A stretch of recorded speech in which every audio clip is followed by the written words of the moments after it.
We tend to overconflate other people's successes and underconflate our own. From the bottom, rising up, the elevation, I feel the rush. What's up, guys? Welcome to a much overdue YouTube video. I've fallen off the YouTube wagon a little bit because I'm recording my next podcast season and it's kind of taken over a little bit, but I wanted to bring to you guys a Q&A video today because I thought that it was time and you guys can kind of get to know me a little bit from this, because I realized that I have such an audience in terms of like the podcast and Instagram at this point that YouTube is still very new. So I have today on my iPad, because I'm filming on my phone, because I have not yet earned the YouTube right to buy a separate camera. I'm gonna do some Q&A. I asked you guys for whatever questions you wanted to ask me from my Instagram, and I got a bunch of them. Some of them are about me, some are about the acting business. So I thought we could just sit down today and do them. In like 4 minutes, my oven's gonna go off. I'm gonna go pull some bread out of the oven because it's Saturday and I just needed to do something domestic. Let's get started. If this is your guys' first time on my YouTube channel, hi, my name is Sam Valentine. I'm a working actress in Los Angeles, and I also created the platform One Broke Actress, designed to share the day-to-day life of the working actor. Today is Saturday, and this is my day-to-day life. My dogs are all asleep behind me. My husband's watching Iowa football because that's his favorite thing to do on Saturday in September. I started my podcast and Instagram all about the working actor life 6 years ago now. And so, is it 5 or 6? That could be embarrassing.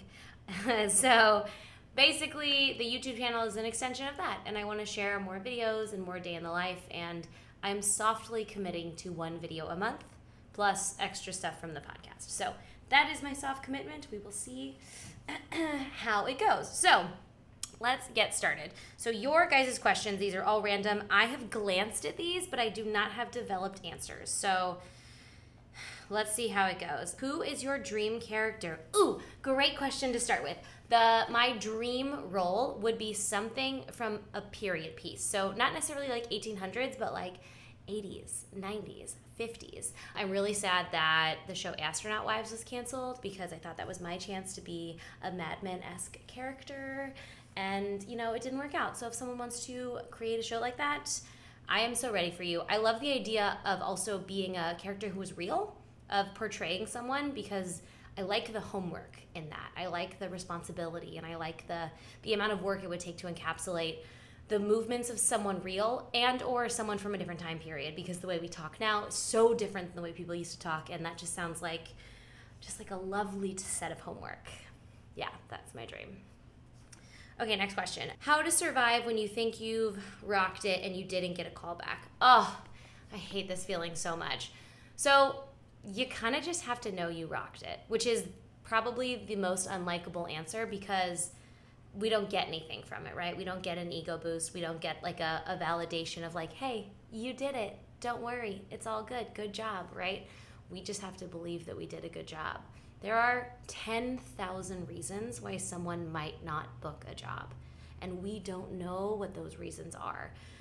It could be they cast the lead already and she's blonde and you're supposed to be the best friend, so they don't want to have 2 blondes. Like, it gets so stupid. And yes, they could dye your hair, but sometimes they just, the thought processes and the speed and the amount of time they have to figure things out are so small that decisions are made so quickly.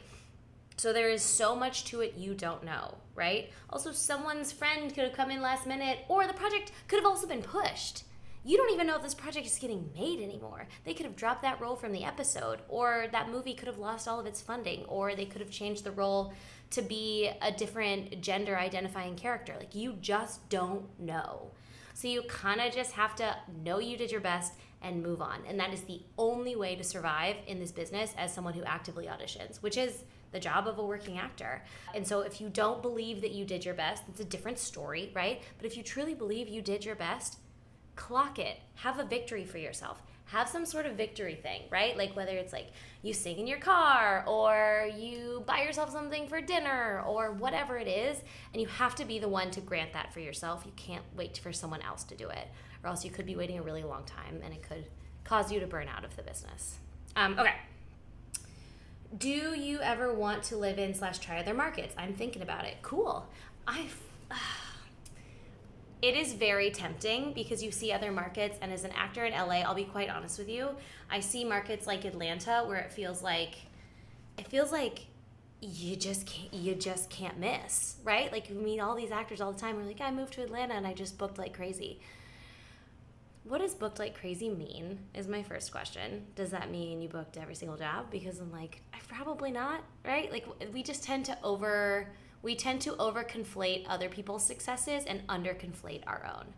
So, as tempting as it sounds to move to a smaller market and be a bigger fish in a smaller pond, I love Los Angeles. I love it here. I love the weather.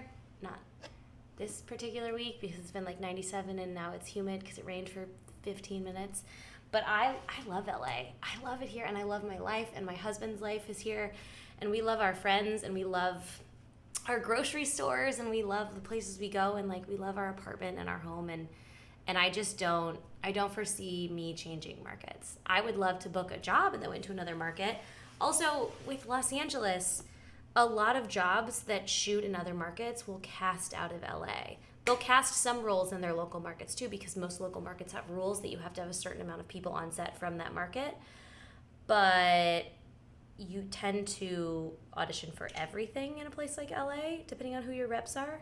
Whereas in a local market, it's harder often, unless you have reps who are also in LA, to audition for things that take place in LA and to get paid properly. Something for another day. Okay. Will having piercings affect me from booking gigs or getting auditions? Well, first question, where's the piercing? Because if it's like all up and down your ears, that's pretty easy to take out. But if it's like what's this one called where you put it like in your nose? Like something like that tends to be more character defining, right? So that could be limiting, but if it's your casting, if it's like you go out for those like indie punk roles, then do what fits for you. Yeah, have a way that you can take it out or that you can turn it up or hide it or whatever. I don't know why I'm only using this particular piercing. So have an out method, right? Because like, what if you book a period piece when they want to hide it? But if it fits your casting, it could actually make you fit like a nice niche role if it's something you really like and enjoy. If you're just piercing your ears, I wouldn't worry too much about that. That's like very fixable. But if you're piercing your face, I would consider if it fits your casting, if it's something you really want, and if there's a way you can work around and take it out as needed. Do you need professional headshots when applying for background work? I don't think so. I have not, let's talk about me in background work. I have not done background work, which if anybody doesn't know what that is the people who are in the backs of scenes. They make the scene real. So if you're in a classroom and it's a bunch of kids playing, but only the kid and the teacher are talking and have lines, the other kids are going to be background extras. I did background work when I first moved to LA, so 11 years ago, I went to Central Casting, and if anybody's from LA and they've done that game, they know exactly what I'm talking about. You go and you sit through like a presentation, and then they took my photo. So they took a copy of my headshots, and they also took a photo of me in office that day. So I think if you want to do background, most of the time they're going to just take your picture and they are going to utilize the picture they take the most. That's my bread. Hold on. You guys can come with me. An adventure to the kitchen. Let's break up this Q&A, shall we? Let's see how it looks. Wait, I don't think that's done. That's not done. God damn it. That probably needs another 10 minutes. Okay. Back to the drawing board we go. Hello, team. Thank you for your contribution. Okay. So in my experience in background, we have not needed to give in our own photos necessarily. They always just took them, but that was before COVID. So if that's changed in COVID, if they aren't doing any sort of in-person stuff, then I would double check. You can check Central Casting, just Google them, and it will tell you what you need to do background work. Training, private classes or group classes, what do you think is best bang for your buck? This is so hard. It really depends on where you're at in your career. So I have been in class on and off, mostly on, for 8-9 years now. As soon as I graduated and got to LA with my degree, I was like, I don't need classes. And then after a year, I was like, I have no idea what I'm doing. So I signed up and started taking acting classes at different studios. And if you guys want me to talk about acting classes specifically, please let me know. But for me, the evolution into private coaching, beyond just coaching specific auditions, just recently started happening. So I have not been in class for a few months now, and I've just been working with a private coach. For me, I needed some super specific tweaking to get me to the next level of my acting. I needed someone to really spend, an hour, 2 hours with me a week, tweaking and working and getting really specific, and then that same person can have eyes on my auditions and help me work through stuff as I get bigger and better auditions. So private coaching for me has been more key. You get more time, obviously, in the limelight, whereas in a class you might get like 15, 20 minutes a week. But in terms of private coaching, the scenes are also more specific to what I'm trying to work on, to what we're trying to work on in my work, instead of just a scene for the class. But what I don't get with private coaching is the community aspect, and that is key. Especially if you are newer to this game, you need your community. If you haven't taken the Working Actor Workshop, that's linked below too. It's something I coach, all about how to build the life of a working actor, but you have to have your actor community. You have to build people around you who are actively working so you can learn from and with them and but have them on your team in this process. So that is something that you don't get when you only do private coaching. So if you're at a place where you can afford it, because that's something else, private coaching, very expensive. It's very expensive. And I don't think most actors who are newer, unless they have a lot of outside help, can probably afford it. And it might be worth saving just to have a few people on hand or test them out for auditions when you get big auditions. But yeah, it's a dollar. It's a dollar. There's a dollar amount associated with that. So I would say it depends on where you're at in your career and what you want to focus on and have the time, energy, and money to focus on. Okay. What are your thoughts on casting director workshops and how effective they are? What do you mean by effective is my question. Because if you're going to casting workshops thinking it's going to book you roles, I think no. If you're going to casting workshops because you need to expand your net and meet casting and get in front of people and really, really polish your work in terms of working in front of a casting director, then yes. Also, is the person who's teaching the casting director workshop, are they trying to be an acting coach, or are they being a casting director? And what I mean is, this might not go over well. Some casting directors will teach a class and they will give you notes specific to that role, which is what a casting director would do for any role, because they're looking for someone for that specific role, right? But sometimes I've been in ones before, and it's been a while since this has happened, so maybe they're better now, but sometimes a casting director will start helping you with your acting, and if they are not well versed in actor mindset and the work it takes to get there and how actors function in different ways and basically like actor speak, it can be a little troublesome. I've heard mixed things. I think if you're doing it to expand your network and you're going in really fucking good, hell yeah, let's do it. Like go do it if it fills your bucket. And if that casting director is working, okay? If that casting director actively casts things, go to IMDb Pro, double check, make sure they're actively casting things. If they haven't worked in 10 years, what are they trying to sell? That's my question. Not that someone has to be working 24/7, 365 in order to be valuable. That's not true. You can also ask other actors what casting directors has made differences that they've met. Who has helped not their career, but like their style. Who's helped them learn? Who's helped them grow? And also, if you're going to go there just to book roles, I would say it's probably not going to help. There are such specific rules about how casting works and casting directors work now since the whole 2012 debacle. You can Google that one. But I think you need to know exactly what you're trying to get out of it and make sure your goals align with what you could get out of the class. Do people get called in from casting director workshops? Yes. Could that potentially happen from you? Sure. Are the casting directors who are booking and regularly working big name jobs often available for casting director workshops? Not that I've seen currently. Okay, I think we got almost all of those. How often should I check in with my manager? Example, tell them about classes, share self-tapes. I think this is so hard because everyone's relationship with their reps is so different. For me, I should have spoken with my manager at least once every couple weeks.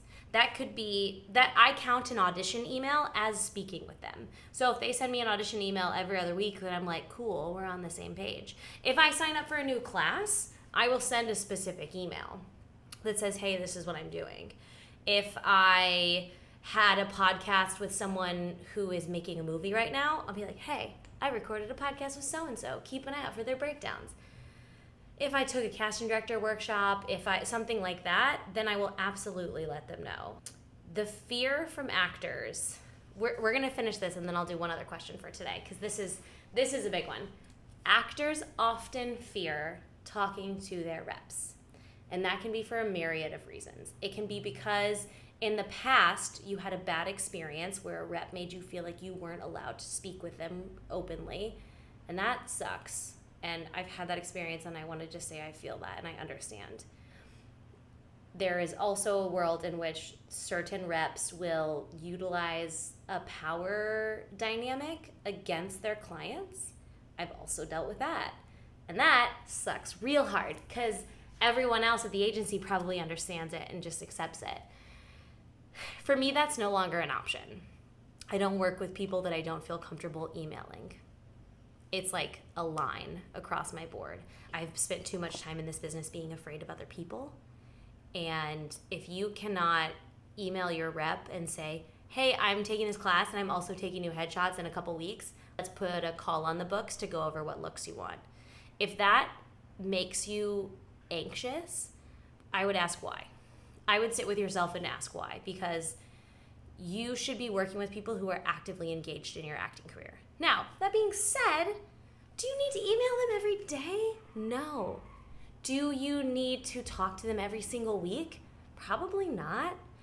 There is a line that I think that gets a little blurry in this conversation where actors get nervous that if they don't hear from their reps all the time, that it means they're not working for them. There's a reason a rep signed you. 99% of the time, a rep signed you because they believed in you and they think that you can do really good work. The other 1%, sure, there are shady businesses out there. There are reps who are a little shady. It's like such a small percentage of the business. I think it's such a small percent, but they do exist. So I don't want to disacknowledge that, right? I don't want to leave that unsaid. But at the same time, most actors get so incensed in themselves that they don't really let their reps do their jobs. And that, I think, is a problem. That is when it becomes, are we trusting the rep? Are we letting them work?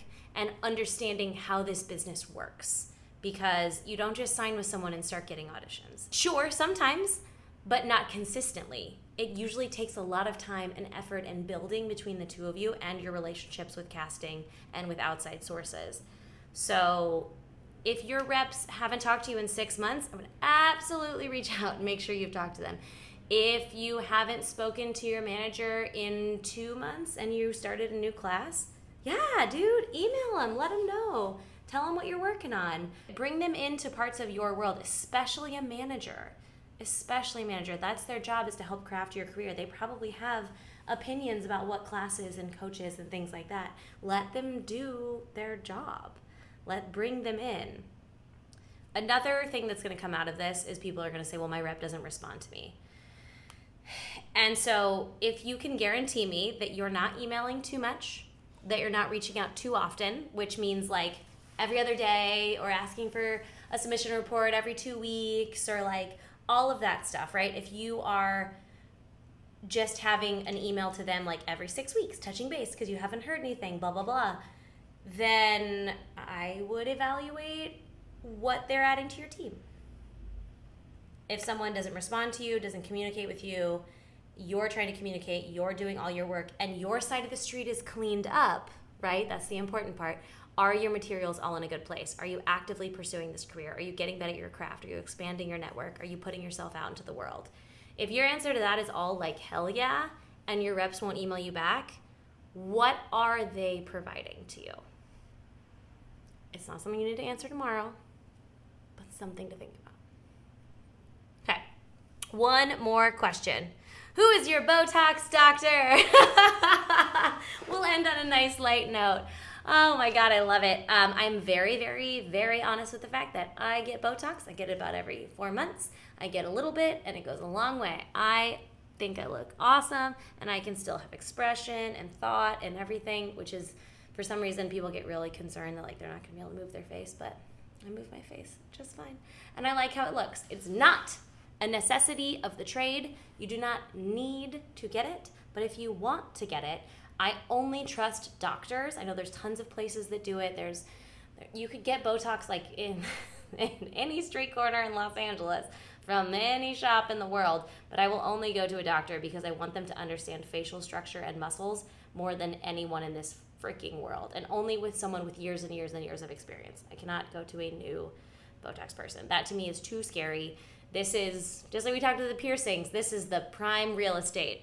So we gotta make sure we're only going to doctors to put needles in this, if at all. So I go to Honest Dermatology, and I go see Melissa. Honest Dermatology in Sherman, in Encino, I think is their address, like Sherman Oaks, Encino area. I go there once every 4 months. I get not very much. I only get like baby Botox, basically. The older I get, I am getting a little bit more.